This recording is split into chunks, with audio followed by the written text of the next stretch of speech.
2024-এর ওড়িশা ট্যুরে এখানকার আনাচে কানাচে ঘুরে বেরিয়ে আমরা পঞ্চলিঙ্গেশ্বর এসে পৌঁছালাম। ভিডিওতে নীলগিরি পাহাড়ের পাদদেশে অবস্থিত এমন একটা ওয়েল ফার্নিশড হোটেলের তথ্য পেয়ে যাবেন, যেখানে আপনি পেয়ে যাবেন অ্যাম্পল পার্কিং স্পেস। আর তার সাথে প্রায় 300 সিঁড়ি উঠে দেখে নেব নীলগিরি পাহাড়ের ওপরে অবস্থিত পঞ্চলিঙ্গেশ্বর মন্দির, আর ঘুরে নেব এখানকার জগন্নাথ মন্দির আর নীলগিরি রাজবাড়ি। কলকাতা থেকে পঞ্চলিঙ্গেশ্বরের দূরত্ব হলো প্রায় 270 কিলোমিটার। সড়ক পথে সময় লাগে অ্যাপ্রক্সিমেটলি 5 আওয়ার্স। ট্রেন করে আসতে চাইলে বালাসোর স্টেশন হয়ে আসতে হবে। ডিটেলস আপনি পিন কমেন্টে পেয়ে যাবেন। Hello everybody, welcome to explorer Bhowmik. তো চলুন পঞ্চলিঙ্গেশ্বরে নীলগিরি পাহাড়ের পাদদেশে অবস্থিত এই হোটেলে প্রবেশ করি।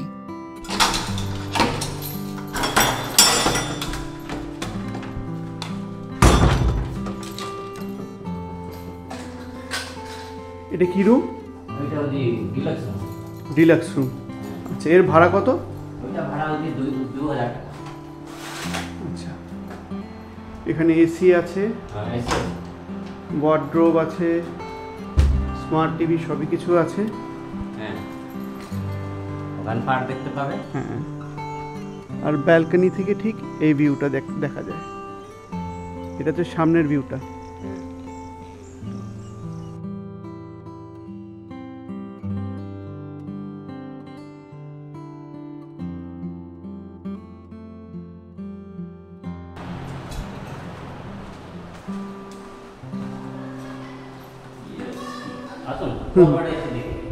আর এই যে হচ্ছে এখানকার পার্কিং, সাফিসিয়েন্ট স্পেস আছে গাড়ি রাখার জন্য। আপনি গাড়ি নিয়ে আসলেও থাকতে পারবেন। এবার আরেকটা রুম দেখিয়ে দিচ্ছি। 4 বেডের রুম তো?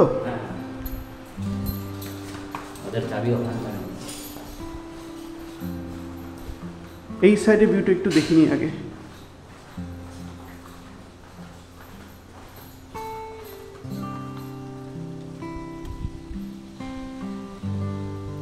এই যে এই সাইড দিয়ে এন্ট্রি করে আপনি পার্কিং এখানে গাড়ি রাখতে পারবেন। আর এই দিকে হচ্ছে আপনাদের রুম নাম্বার A1, 4 বেডের রুম।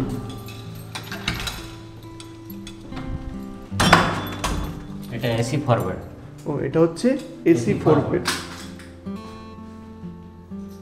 বাহ, রুমটা কিন্তু বেশ ভালো, বড়। স্মার্ট টিভি, এসি, ওয়ার্ড্রোব, সব ফ্যাসিলিটি আছে।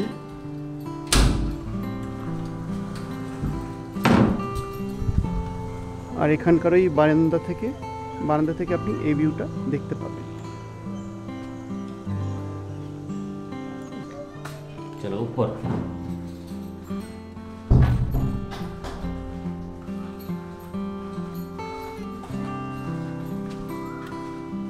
এই 4 বেডের রুমের কত ভাড়া? ওইটা হচ্ছে 2200 টাকা। 2200 টাকা জিএসটি নিয়ে কি জিএসটি ছাড়া? জিএসটি ছাড়া। জিএসটি যে লাগবে তো গভর্নমেন্ট বিল করবে। হ্যাঁ, ওইটা জিএসটি আমি দিয়ে দেব। কত পার্সেন্ট জানি? ওইটা একটা টাকা 10% থাকে, 12% না কি? ওটা গভর্নমেন্ট সব করবে। বাহ, আর ওপর থেকে ছাদ থেকে এই সুন্দর ভিউটা।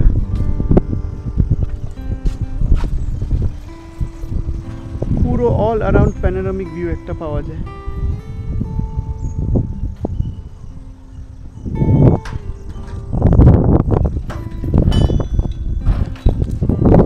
ছাদেও রুম আছে, চলুন ছাদের রুমটা আমরা দেখে নিই। আচ্ছা, এই রুমটা কেমন ভাড়া? ওটা 3000 টাকা।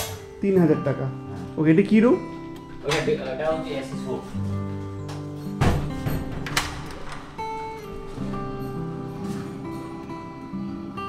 এখানে কিন্তু গিজার সব ফ্যাসিলিটি আছে, সোলারও আছে। হ্যাঁ, সোলার হিটার আছে, যেখান থেকে জল পেয়ে যাবে, গরম জল এনি টাইম পাবে। আচ্ছা, আপনাদের হোটেলে এমনি check in check out time কেমন? 10:30টা আছে। 10:30টা, ঠিক আছে। আর মোটামুটি বুক করার জন্য কি করতে হবে? বুক করা অনলাইনে করবে, নম্বর আপনাদেরকে আমি দিয়ে দেবো। ঠিক আছে, কার্ডটা দিয়ে দেবেন, আমি তাহলে দিয়ে দেবো। খুব সুন্দর। আর এইটা হচ্ছে ওই মন্দিরের পার্কিং, গাড়ির পার্কিং। গাড়ি রেখে আপনাকে ওই মন্দির উপরে, পাহাড়ের উপরে উঠতে হবে। খুব সুন্দর। ওইটা আমার বাগান। যে ও বাহ, সুন্দর। আপনাদের যে মালিক উনি তো মানে ডিফেন্সের, তো আর্মি রিটায়ারমেন্ট এখন হয়ে গেছে। সুন্দর করেছেন হোটেলটা, লোকেশনটা খুবই ভালো। আর হোটেলটা দেখে কিন্তু বেশ ভালো লাগলো। আমি কন্ট্যাক্ট নাম্বারটা দিয়ে দেবো। আচ্ছা, রুম কত, কোন রেঞ্জ থেকে কোন রেঞ্জে পাওয়া যায়? রেঞ্জ 700 টাকা থেকে 3000 টাকার মধ্যে পাওয়া যায়। ওকে, বাহ। কত বছর ধরে হোটেলটা চলছে? এটা 12 বছর হয়ে গেল। 12 বছর হয়ে গেল। সুন্দর। গার্ডেন, ওটা দোলনা সব আছে। হ্যাঁ। সোলার আমার পাশে, ওই যে সোলার আছে ওখানে। রুদ্র নদীকালে কারেন্ট থেকে সোলার চালু হবে। ওকে। এই হচ্ছে হোটেলের কন্ট্যাক্ট নাম্বার। প্রথম দুটো নাম্বারেই আপনি কন্ট্যাক্ট করে বুকিং করতে পারবেন।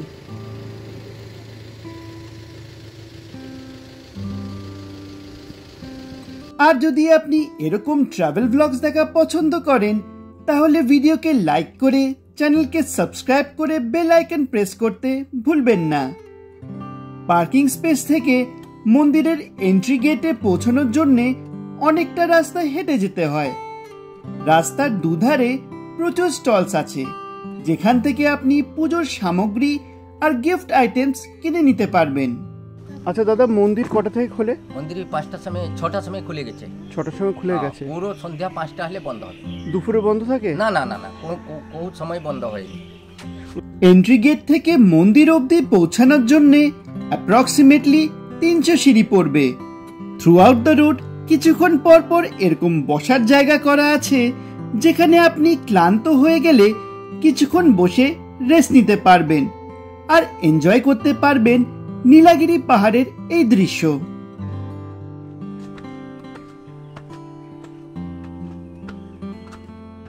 পাহাড়ের ওপরে একটা শু স্ট্যান্ড আছে, যেখান থেকে আপনি এই ভিউটা দেখতে পাবেন। এই অ্যাপ্রক্সিমেটলি 300 সিঁড়ি উঠতে আমাদের তো কোনো ডিসকমফর্ট হয়নি, কিন্তু একটা এল্ডারলি কাপলকে দেখেছিলাম, তাদের কিন্তু বেশ কষ্ট হয়েছিল। তাই আপনারা নিজের হেলথ কন্ডিশন কনসিডার করেই ওঠার ডিসিশন নেবেন। এখানে 5টা শিবলিঙ্গ আছে, তাই মন্দিরের নাম পঞ্চলিঙ্গেশ্বর। কথিত আছে যে বনবাসের সময় সীতা মা এই শিবলিঙ্গের স্থাপনা করেছিলেন। আরেকটা গল্প অনুযায়ী রাজা বানাসুর এই স্থানে শিবলিঙ্গের পূজা করেছিলেন। একটা পাহাড়ি ঝর্ণা শিবলিঙ্গের উপর দিয়ে বয়ে চলে যায়।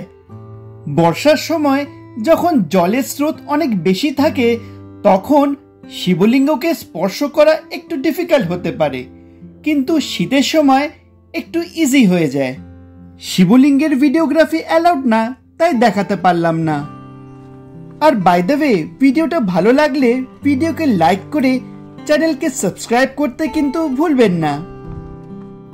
হোটেল গুরুশক্তি থেকে নীলাগিরি জগন্নাথ মন্দির আর রাজবাড়ির দূরত্ব হলো প্রায় 9 কিলোমিটার। আর তার সাথে ঘুরে নিতে পারেন মিত্রপুরে অবস্থিত ব্লু লেক। আমাদের ঝাড়খণ্ড আর ঝাড়গ্রাম ট্যুরে অনেক সুন্দর সুন্দর লেক দেখেছিলাম, তাই মিত্রপুরের লেকটা আমরা স্কিপ করে গেলাম। ফাইনালি আমরা জগন্নাথ মন্দির আর তার পাশে অবস্থিত রাজবাড়িতে পৌঁছে গেলাম।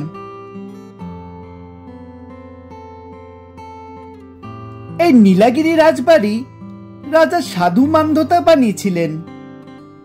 রাজপুত, উড়িয়া আর ভিক্টোরিয়ান স্টাইলের ফিউশনে বানানো এই রাজবাড়িটি বালাসোরের একটি popular tourist spot.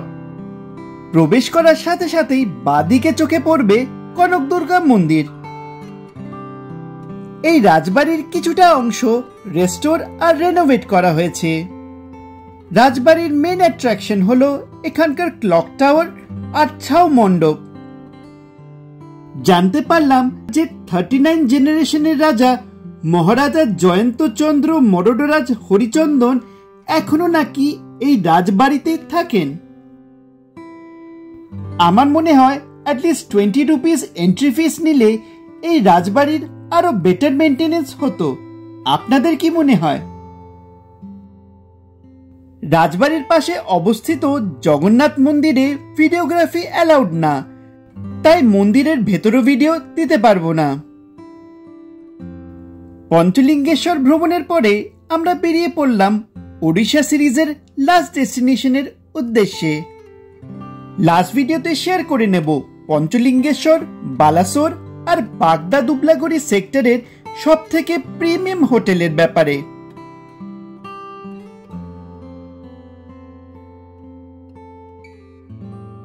So what are you waiting for?